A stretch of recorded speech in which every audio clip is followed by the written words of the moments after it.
Well, what would your advice be to the Speaker of the Michigan House, Jase Bolger? You said earlier you weren't sure he was running the House very well. What would you suggest that he do differently?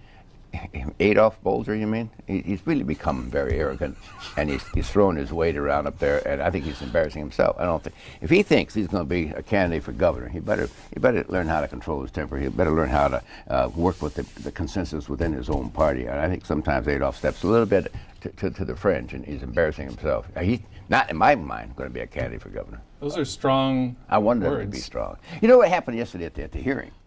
When we had the hearing up in front of the insurance committee, it was Bolger and Lund seeking, quote, some sort of a childish retaliation and wouldn't let my office testify.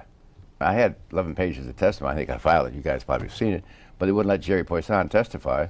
And it was sort of like a smirk, like you sit there all day, hearing's over, my guy never got called upon. And it was a message. You know, I had debated Lund the week before, and I got a couple calls from people in Lansing thought, oh, you're really tough on him. It was a debate, for God's sake.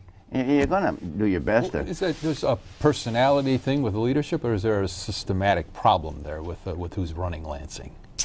Well, I don't think it's systemic to the Republican Party. I just think it's the personality of the individual. We've had some great leaders up here, and we've had some... I'm going to guess you're going to get a phone call on the Adolph Bolger comment.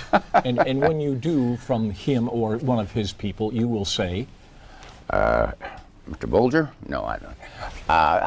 Look. Well, isn't that a little over the top? Yeah, I want it to be. I think what they did yesterday was childish and not letting my office testify. So they're using their authority and their power as speaker, or in Lund's case, chairman of the committee, to screen out anybody who might disagree with him. That's not the kind of tolerance I thought my party represented.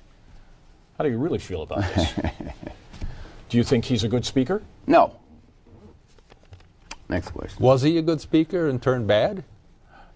I just think that there is some of my friends who've taken to the bench, as judges.